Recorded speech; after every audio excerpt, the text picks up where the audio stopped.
Did you know that every human being on Earth feels the exact same 6 basic emotions every single day, no matter where they live or what language they speak? It is true. We all experience happiness, sadness, anger, fear, surprise, and disgust. Today we are going to explore these universal feelings using very simple English words so you can easily express exactly how you feel to your friends, your family, and the world around you. Welcome to Peter's English Lab. Hello, everyone. I am so happy to be here with you today. This topic is very important because feelings are a huge part of our daily lives. Sometimes English learners know words for food or clothes, but they cannot say how they feel. Today, we will fix that completely. Peter, how do you feel right now? I feel great, Nicole. I am happy and excited because we are making this podcast for our awesome listeners. When I am happy, I have a big smile on my face. What about you, Nicole? What makes you happy? I feel happy when the sun shines and when I drink a hot cup of coffee in the morning. For me, happiness is a warm, sunny day. In English, we can say, I am happy, or we can say, I feel good. These are perfect words for A1 learners because they are short and very easy to remember. That is true. But we also need to talk about the opposite of happy. Sometimes we feel sad. When it rains all week or when we lose something important, we feel sad. When a person is sad, they do not smile. Sometimes they cry. Yes, sadness is normal. It is okay to say, I am sad or I feel down. For example, yesterday I watched a sad movie and I cried a little bit. It is good to share these feelings with our friends. Now, let us talk about another strong feeling. Imagine you lose your keys, your phone stops working, and you are late for work. How do you feel? You feel angry. Anger is a very hot feeling. Your face gets red and you want to shout. Oh, I know that feeling well. I get angry when traffic is very bad or when people are not polite. When you are angry, it is important to take a deep breath and count to 10. It helps you relax. That is excellent advice, Nicole. Relaxing is very important when you are angry. Another big emotion is fear. We say, I am scared, or I am afraid. People feel scared of different things, like spiders, dark rooms, or high places. Nicole, are you afraid of anything? I am very afraid of big spiders. When I see a spider in my room, I scream and run away. My heart beats very fast. Fear is a natural reaction that protects us from danger. What scares you, Peter? I am scared of snakes. Even small snakes make me feel afraid. So, we have happy, sad, angry, and scared. These are 4 very basic and useful words for your daily English conversations. Scientists recently discovered that humans can actually feel a completely new emotion that combines happiness and sadness at the exact same time, which happens when we finish a great book or leave a place we love. This mix of feelings is completely normal. That is absolutely amazing, Peter. It shows that our brains are very interesting. Now, let us look at another common emotion. This emotion is surprise. We feel surprised when something unexpected happens.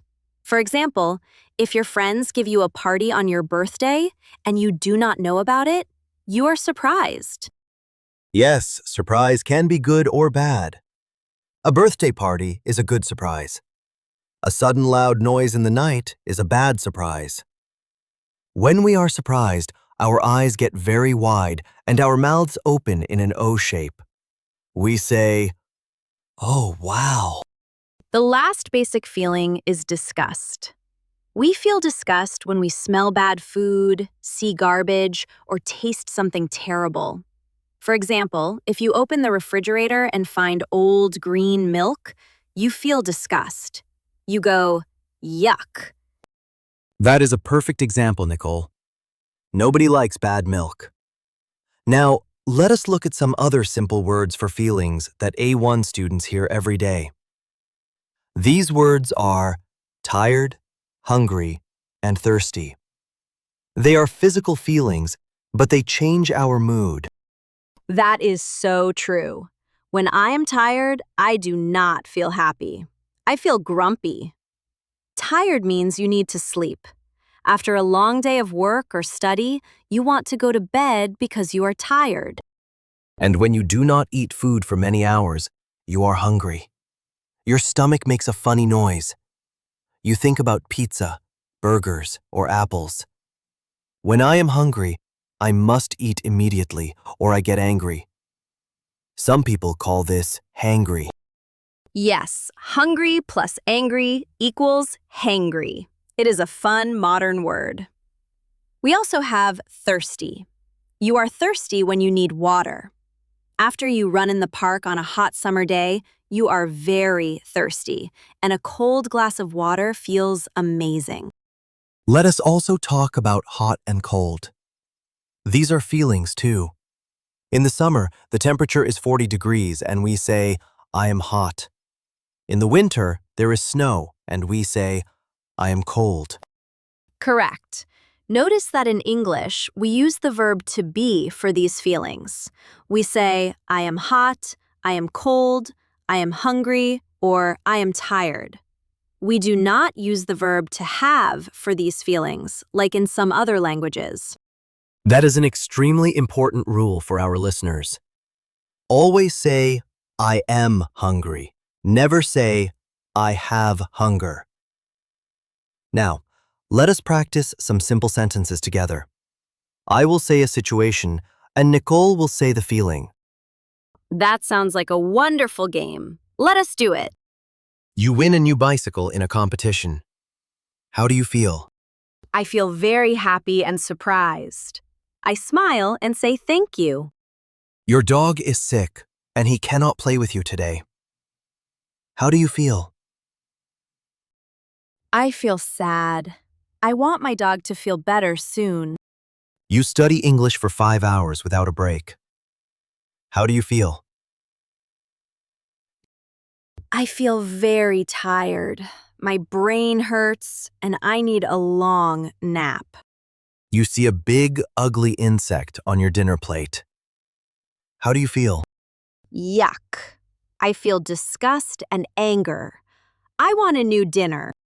Excellent answers, Nicole. You see how simple it is to use these words. Our listeners can practice this game at home too.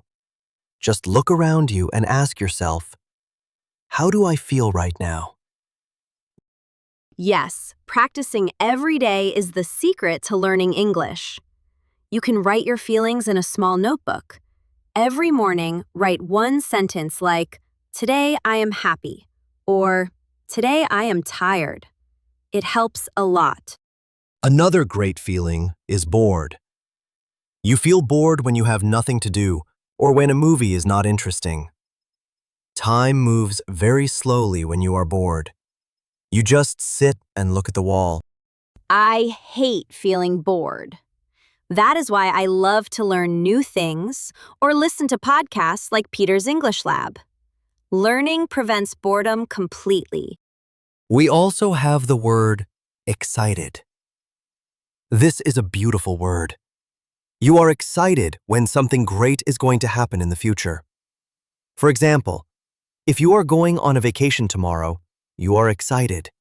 You cannot sleep because you are thinking about the fun trip. Yes, excitement gives you a lot of good energy. It is different from happy because it looks at the future. I am excited about our next podcast episode already. We should also mention worried. You feel worried when you think about problems. If you have a big test tomorrow and you do not study, you feel worried. You feel nervous. Nervous is another good word. People often feel nervous before they speak English with a native speaker. But our listeners do not need to be nervous. They are doing a fantastic job today. Exactly. Mistakes are normal when you learn. Never feel ashamed or embarrassed when you make a mistake. Embarrassed is how you feel when you drop your food in a restaurant or say the wrong word. Just laugh and try again. That is the best attitude to have. Well, we learned many amazing words today, like happy, sad, angry, scared, surprised, disgusted, tired, hungry, thirsty, bored, excited, worried, and nervous. That is a great vocabulary list for emotions. It really is, Nicole. Thank you for this wonderful conversation about feelings, and thank you to all our listeners. See you next time on Peter's English Lab. Bye, everyone. Goodbye, everyone. Stay happy and keep learning.